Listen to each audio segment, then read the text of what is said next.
Hello, everyone. What the hell is going on?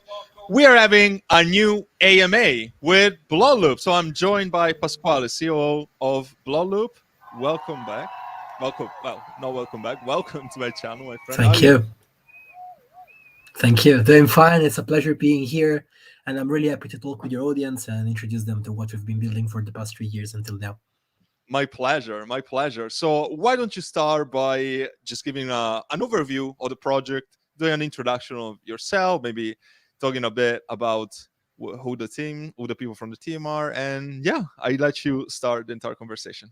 Sure thing. I'm Pasquale. I'm co-founder at 72 Labs, which is basically the gaming studio and company behind Bloodloop. We are an established gaming studio in Switzerland. We founded the company back in 2021, although we are legally incorporated from the beginning of 2022. Because Switzerland can give you hardship and hard times when it comes down to integrating your company there.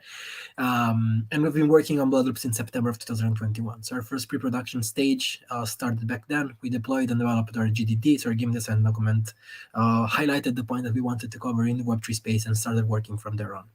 As me, myself, I've been in the crypto space from 2017, joined during the first ICO bull run, made a lot of money, lost a lot of money, left the space completely, and kept on working in my vertical, which was marketing. Actually transitioned over to CMO recently at Bloodloop, so joining more and more into what is actually my expertise in the market.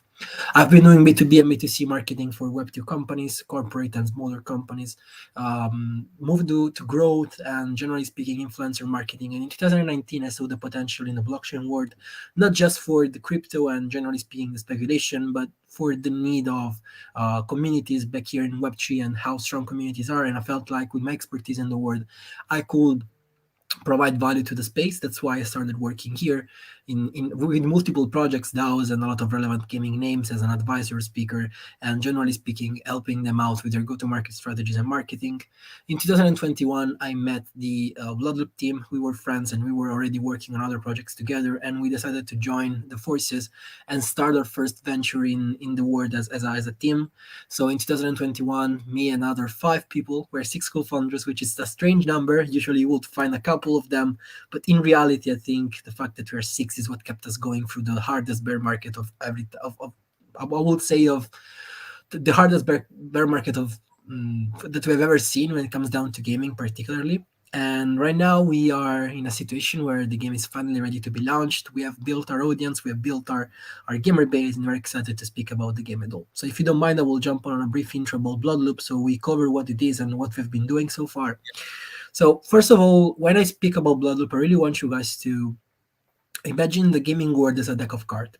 So gaming is basically a deck of cards that every time you play a new game gets shuffled down and you get a new hand served at you. So you get a new elaboration of a series of elements that in the gaming world are already present. There's not much innovation right now in the gaming world, but there are a lot of problems that are sidelined and let us mature on the side, with a lot of gaming studios in the Web2 world not caring enough about their user base, just grabbing money from their users and kind of appealing to them as customers rather than gamers and their own gamer base.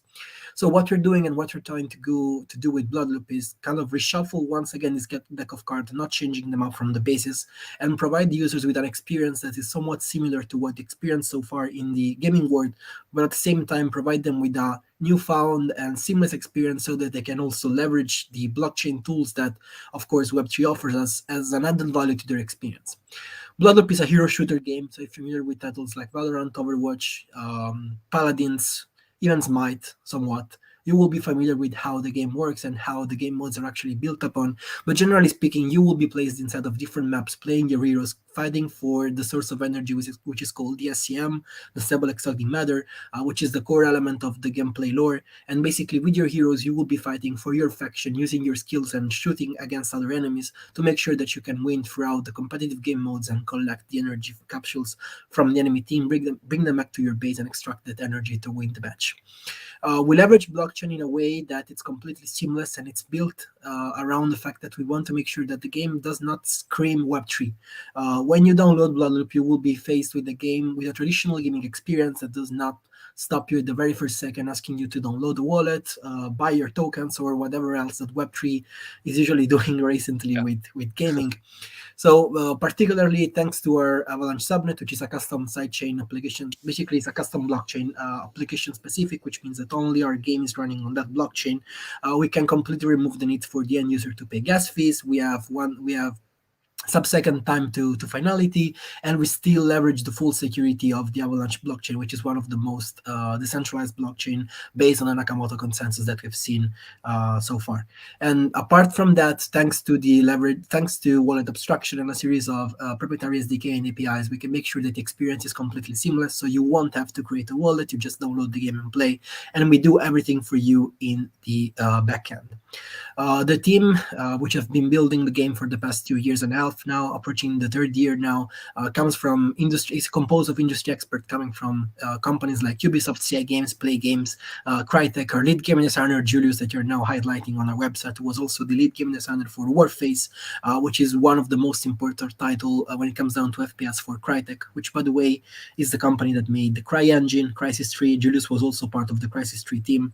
I always mention that because if you're a gamer, you know how a meme it is with Crisis 3 being the game that no one else could run on their device. So it's pretty fun because everyone knows Crisis 3. Yeah. So our team has decades in experience combined in the gaming world, and thanks to the expertise that the core team has in the crypto world, we've been here for 8+ years now. We kind of know the ins and outs of the market, and we have navigated all the possible scenarios when it comes down to building and leveraging the blockchain as a whole.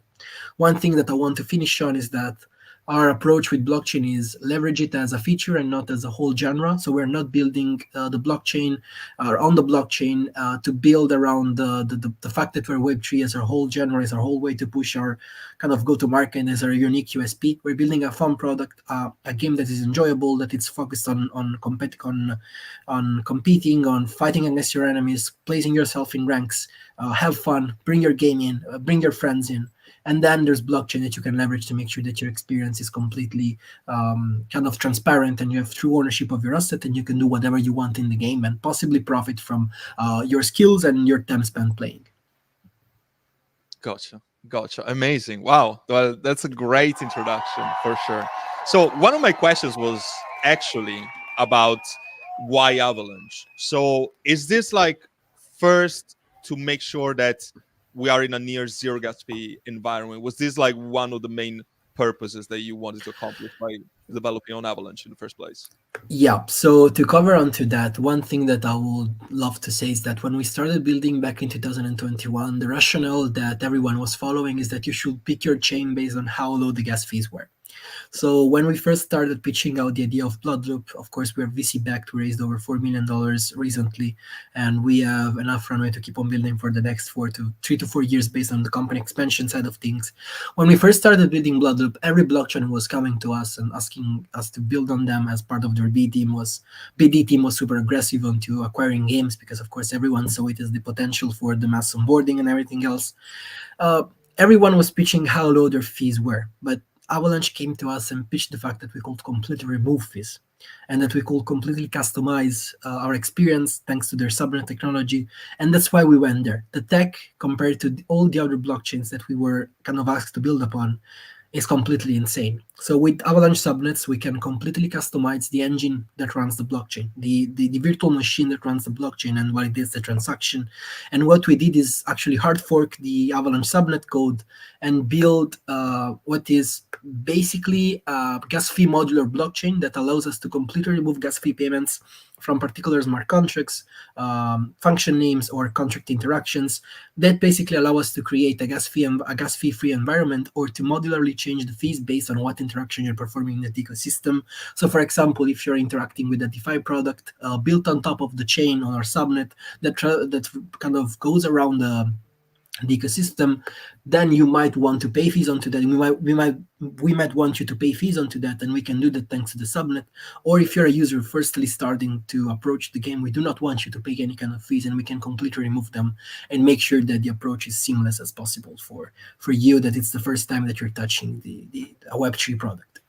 Additionally, recently Avalanche had a great kind of turnover in developments when it comes down to their tech, and they have been releasing what is going to be a game changer when it comes down to the bridging technology with Avalanche Warp Messaging, which allows you to basically send transaction back and forth from main to subnet within a single transaction without the need of bridge. So you can transfer value in a sub-second finality transaction, or even perform swaps from mainnet to subnet, do the transaction and get the information back and forth and the value back and forth, and do it all in under a second, and even without paying fees, which means that the experience in the end for the end user will be completely seamless and super fast, which makes it so that the game does not feel like it's laggy or it's chunky, that of course as a Web2 user you would hate coming into a new product that you're just firstly touching. Damn, you sold me on this. That's great. Wow, that's definitely great to hear. Do you see yourself like bridging to any other chains at all in the future, or is just like you're all in into this? So part of a rationale about Web3 gaming is that generally speaking, Web3 gaming is chain agnostic. So it doesn't matter what chain you're building on, as long as your game can onboard users. So what you should be building on is something that gives your user a seamless experience. So of course, right now we're building on Avalanche, and Avalanche is our main chain, also in terms of branding and image and support that they've been giving us. But we do not close our doors to other possibilities if we find anything that fits our needs, which are no gas fees, the opportunity to customize, fast transaction, super security when it comes down to the way the consensus protocol handles the finality and everything else. So we're not behind closed doors, but at the same time, I don't think there's anything equivalent to that. So we will be definitely looking into opportunities as time goes by. But Avalanche for now is our home, and it's our home also for anything that revolves around our NFTs and everything else. With the on-chain volume of NFTs on Avalanche kind of seeing a surge recently. So it's definitely a great place to be building right now when it comes down also to NFT collections. Absolutely. Great to hear. Why don't you talk a little more about the NFT collections, etc., the role of NFTs for Bloodloop, and yeah, how it fits the ecosystem, etc. Sure thing. So first of all, I want to cover and touch down the fact that we did release an NFT collection September 29th, which released as a free mint, sold out in a couple of seconds. That is Can I find currently it sitting. somewhere? Right here? Sorry? Can I find it somewhere, like in the website? I would say it's, well. Let me send you real quick the link, because I don't think we mentioned it in the white paper, and that's my bad. I definitely need to add some links there, but I sent you the OpenSea link right now, and the collection, although it's been trading mostly on JPEGs, which is the one of the leading NFT marketplace. Wait, well, Uh, maybe it's not the you right. can look up for Bloodloop, it will come up. I don't know. We just went through the verification process with OpenSea, so things might have been a bit chunky there. There you This, go. Yep. So we're currently sitting at about 1 ETH, 1.2. We're hovering between 1 ETH and 1.28 floor price with this collection, which is our Genesis collection. It gives basically the holders an access pass to the ecosystem. Holding this collection, you will be having whitelist spots for any upcoming collection. You have complete access to whatever we do. You can test out the game in advance. And generally speaking, it's kind of a VIP access pass to the game. We released this collection as a free mint to thank our holders that stayed with us, our community members that stayed with us from the true beginning. So people that stuck with us from the 2021 when we firstly released the idea, the concept, and Bloodloop until now. Currently, we are undergoing an upcoming mint coming on January 22nd, which will be the SEM capsules, part of the gameplay lore, and at the same time the key access to what will be a gamified airdrop system that will give out more than 1 million BLS tokens in reward to users.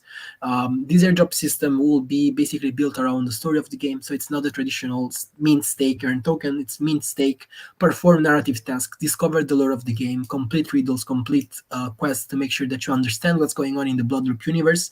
And whilst you take a deep dive into what you're building and what's the IP and the story behind the game, you will also be earning a share of the pie in tokens coming from our ecosystem. But generally speaking, let me touch down real quick on the in-game economy. So when we started building Bloodloop, we had in mind one thing, one idea. We need to build something that is sustainable on the long term.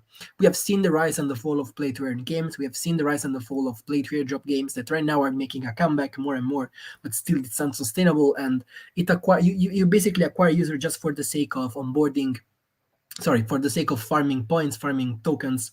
But after that, you will not find your user base. People will flee away as soon as there's no more token they can grab upon from your project. So what we've built with Bloodloop is a player-to-player ecosystem, economic ecosystem that allows user to play the game, enjoy the game, at the same time earn materials that they can turn over into cosmetic.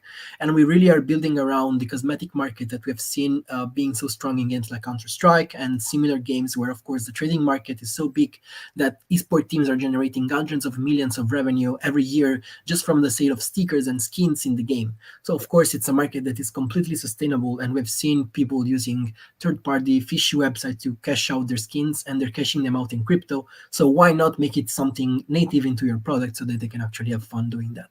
So basically, every time you're playing Bloodloop, at the end of each match, you will be dropped materials. Those materials are NFTs that we airdrop to your wallet, and you can refine those materials and then craft them over into skins. Skins are similar to the concept of minting NFTs for a collection, are limited. So there's a skin cap for every skin that we release in the game.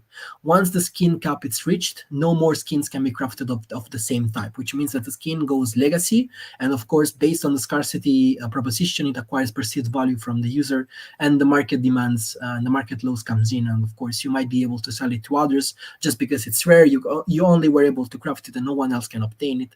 Or at the same time, you can use it in game because you like the skin and you like the story behind the skin that we will be releasing together paired with that.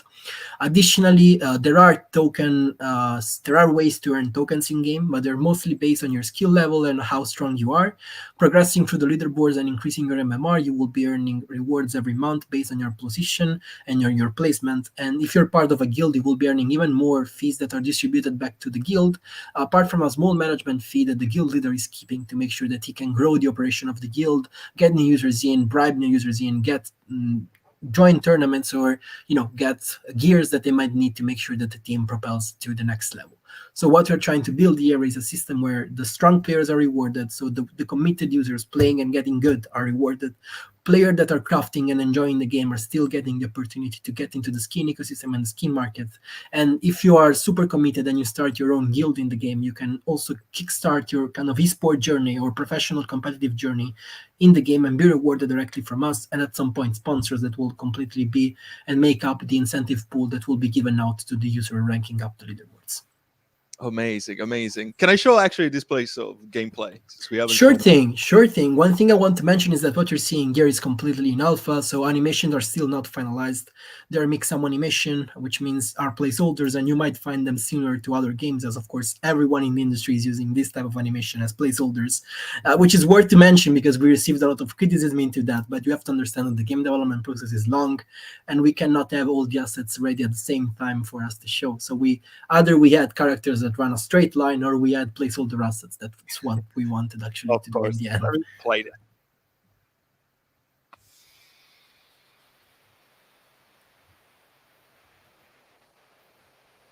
That's coming from our latest playtest that we did with a series of content creators that were able to play the game. We're doing more and more of this. There will be a weekly event coming from February onwards where people will be able to test out the game and provide us with feedback. You just need to be part of our Discord to make sure that you can be included in these events and have your chance at playing Bloodloop. Damn, it looks good. Makes me want to play it for myself other than buying this. Literally, I want to play this. Wow. That looks great. I gotta say. One question that I had for you. What competitor do you see in the space in terms of blockchain gaming? Do you think that you have any competitors like in this sort of sphere? So I think that right now the Web3 gaming world is not filled up with competitors at all. So of course there are great games building, great FPS and TPS games building on multiple chains and building multiple products. What I can cite in terms of the top games that I would love to mention are like Shrapnel, another big game building on Avalanche, which we are very friends of. It's a great community, it's a great team, and they've been building one of the best products on blockchain gaming that I've ever seen so far. But even if Shrapnel makes it and they onboard the next million user, right now, I think that's just going to be the benefit of everyone in the space. So it doesn't really matter if we win first or if they win first. If they win, everyone will, because of course people will have a newfound interest in what's Web3 gaming and what's going on with the blockchain. What's the blockchain? What are these strange people doing with assets, and why are we on something called a blockchain? So whatever it takes to get the space to succeed, it's what we're looking forward the most, whether it is us succeeding or them succeeding first. And at the same time, I also believe that there's no one with the same gameplay quality in in the hero shooter genre when it comes down to blockchain gaming that can kind of top up our gameplay, which is also an important point to mention, because of course it means that even if we go mainstream, this genre, we will be there to dominate it, to make sure that we can convert users towards our product. Yeah, absolutely, absolutely. So let's see.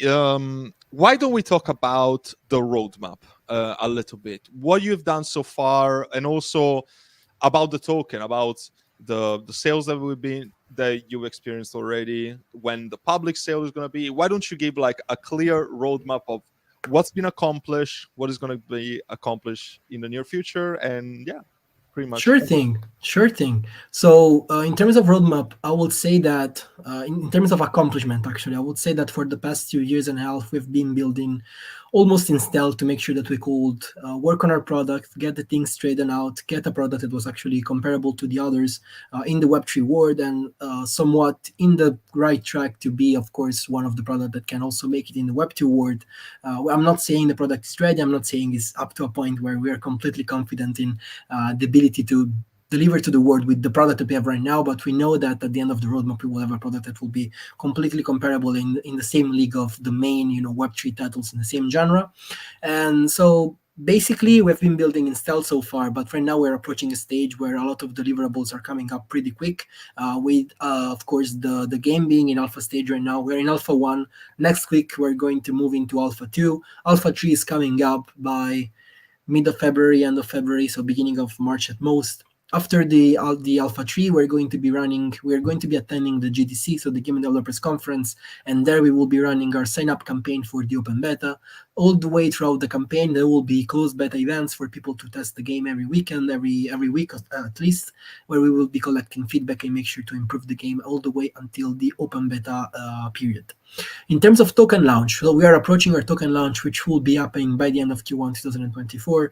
I would say, and that's alpha alert, around the beginning of March. It's still pending finalization in terms of dates, so we're still finalizing with exchanges, finalizing with CDFI. It's going to be a pretty big launch liquidity-wise. We have a lot of big name aligned when it comes down to the exposure that we will be getting. Notable ones are Alex Becker, Elliot Trades, and all the Neo Tokyo community that are part of our advisors, and of course KOL round. And on top of that, we are onboarding hundreds of different KOLs to make sure that the word can be spread around and people can take a look at what we've been building so far.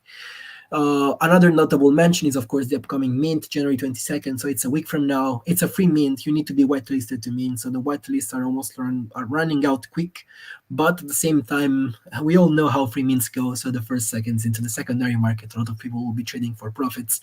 So you might have a chance to join in cheap into what will be potentially in the 4 to 5 figure airdrop that will take you not much time to kind of farm out, but at the same time will get you deep into the product that we've been building once again.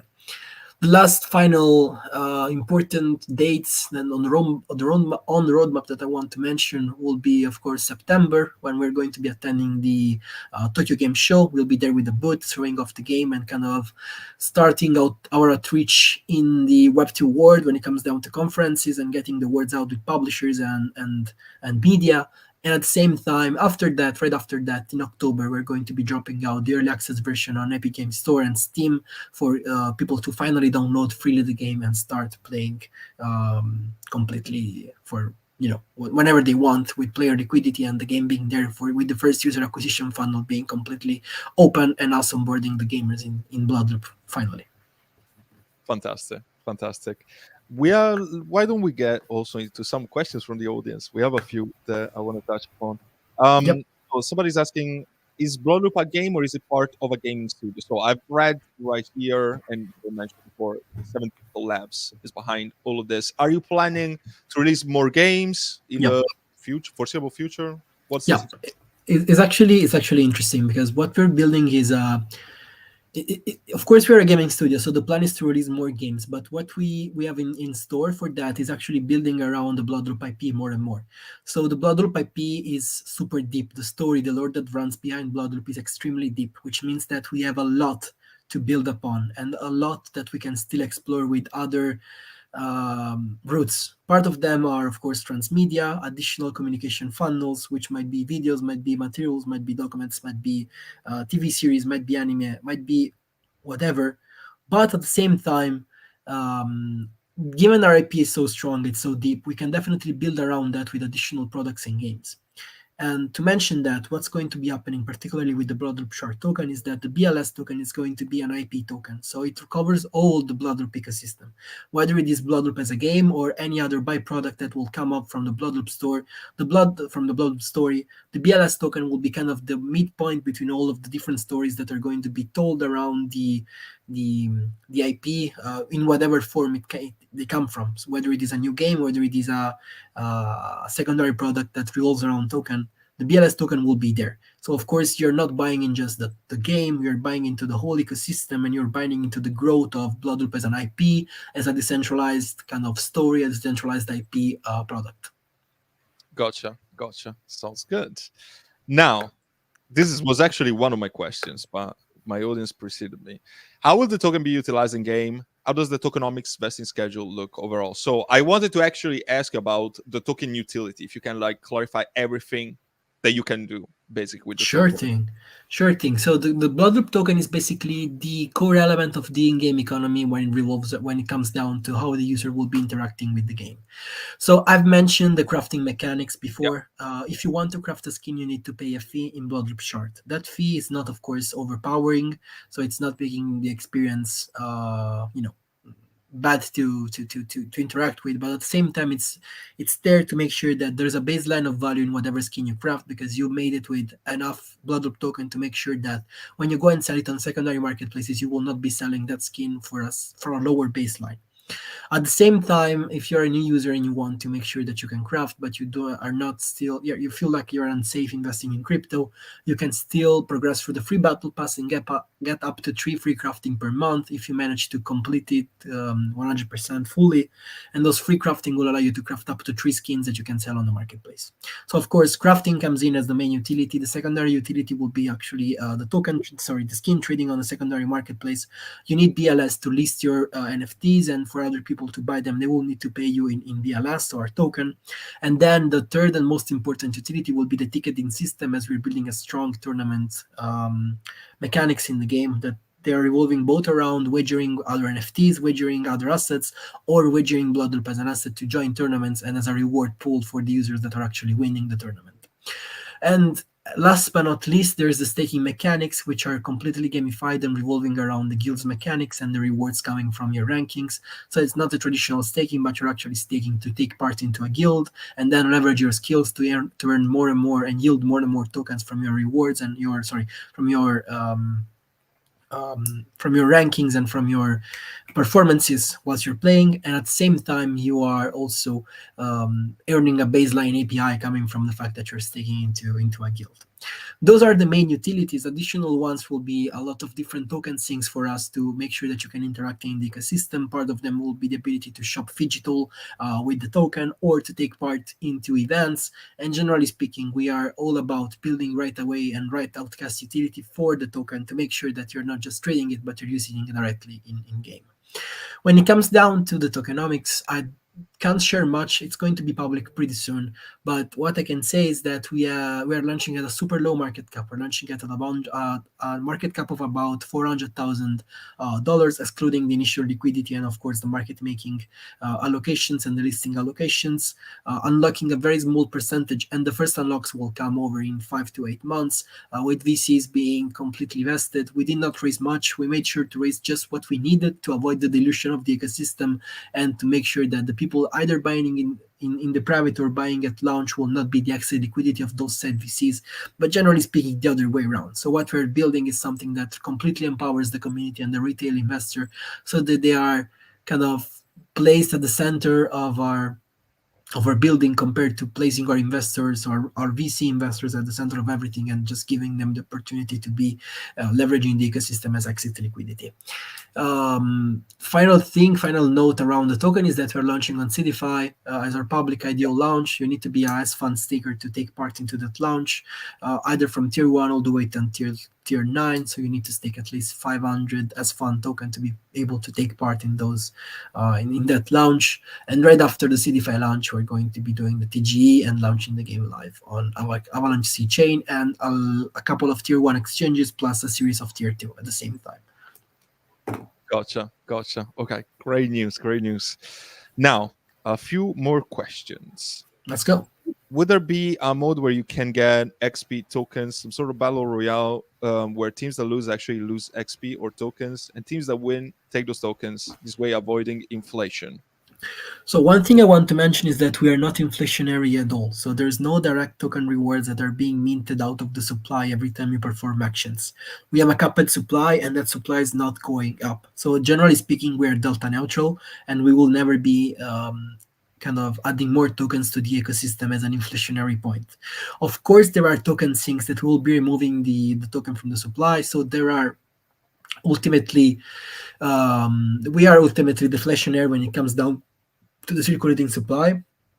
Wagering system where you are betting against another team and you take home the winning proceeds are not completely legal, I would say, and there are a lot of regulation that we have to undergo to build some kind of sinks similar to what Marcelo explained in his comment.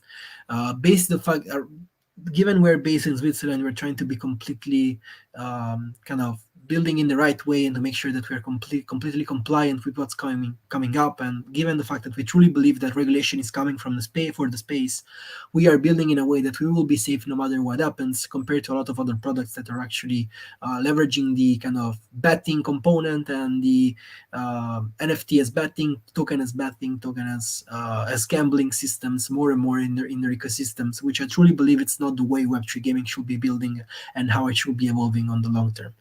Users are here to have fun. They're not here to spin up the game and make money. So it should be an added value and not the whole baseline of the game and the baseline of the economic system of your product. Gotcha. Did you say they're launching a 400K market cap? Yeah, you exactly said that. You heard it right. If you stake as fund, can you 100% get access? I'm not fully aware of that. I would still refer back to the CDFI team. What I know is that even if you are tier 1, you should be able to get a small allocation, but it's going to be weighted based on how much is committed from the various rounds, and it will be calculated based on the amount of tokens that you have staked. So I would say that if the raise goes super over allocated, so we're raising 500,000 there. If we're getting, for example, like 3-4 million poured in, the smaller tiers will be getting pretty small allocation. That's to be mentioned. So I will definitely get back and review it with the CDFI team in terms of, there are allocation calculators that can let you know how much you will be getting. And at the same time, make sure to know that to get on the public kernel and CDFI, you need to be completely KYC'd. You don't need to be an US investor, as they're not accepting US based investors. And you need to go through the block pass KYC to get your identity sorted out, as we need to make sure that who's committing into an ICO is actually compliant with their laws and with Switzerland laws and everything else. Gotcha. That explains it entirely. What about exchange listing? I know that a lot of information is confidential, so of course, whatever you can reveal for now. I cannot share the names. I cannot share where we are going yet. But there are tier 1s in conversation and tier 1s that we're going to be focusing. Not Binance. I will say outright, it's not Binance. Before I get that question, it's not Binance for now, but it's in the same order of magnitude when it comes down to the exposure and the amount of volume that the exchanges are making actually, because it's going to be more than one. Do you think that you're gonna ape into like tier 1 exchanges like straight away? Is that your goal, like within the first? The goal is to get the day 1 listing going with at least one tier 1, and then it's going to be possibly exclusivity for a month with the tier 1 that we go, and then list on more exchanges to kind of differentiate the volume. One thing that you need to know is that exchanges want to drive user base and actively volume towards their platform, so you get better terms, better deals, and of course more exposure if you go exclusively for a single exchange at launch. So of course we are looking into multiple opportunities. but at the same time we want to ensure accessibility for the token. So multiple listings will be the end goals to make sure that everyone under every regulation can access it completely securely from a sex. But if you can't, you still have the opportunity to go and buy on the centralized exchange, as we're going to be listing sex and dex day one, and we're going to be listed on Trader Joe with concentrated liquidity pairs, so you can also kind of trade around your liquidity position if you want to on Avalanche. Gotcha. Game looks amazing. Good job, guys. Looking forward to it. Great stuff. Thank you. Seems like everybody's liking it. Oh, let's see. Can you clarify again the public sale? What's the date again? The date is not public yet. It will be announced shortly on the CDFI social profiles and also on ours. What we're looking at in terms of timeline, I think will be the end of February, beginning of March, or generally speaking, staying within the Q1 of 2024. Gotcha. Interesting. Yeah, so this I think was pretty much all of my questions as well. What else do you want to add that we haven't talked about? This is your chance. What I can add here, it's not definitely something I want to discuss in regards of the product, but more in regards of the community. So we've been growing consistently for the past couple of months, with a shockingly number coming from 1,000 member to almost 50,000 member in our Discord community and our socials booming. We are on. I would say that everyone is kind of talking about us one way or another, which is pretty cool. So I invite you all to join our communities, come in our Discord, hang out with the members that are there. We are, as a company policy, the core team members are always active in the chat. So we have moderators, but we make sure to answer the question directly to make sure that you have a full understanding of what's going on, that there's a clear answer for whatever is going on within our ecosystem, so that you hear it first from us, and you don't have to worry about the source of information or anything like that. So you can feel free to just jump on our Discord and ask whatever question we did not address so far in here, and either me or part of the other team members will be there to address your question and make sure that you have full clarity on what's going on behind Bloodloop. Gotcha. So probably, as you said right now, the best place to find out about all the updates regarding the project is Discord. Yep, right? Discord and Twitter, although Twitter is mostly communicating around the upcoming NFT collection as of now, as part of our funnel, of course, but then it will be moving towards the token, which you guys might be more interested in. Perfect. Fantastic. So, yeah, I thank you so much again for your time. Really appreciate it. And yeah, looking forward to hear more about this project, buying this project, playing this game. Really, thank you so much again. I appreciate you. And yeah, thank you guys for tuning in. We'll see you in the Thank next you one. very much. Thank you very much for the opportunity. Thank you, guys.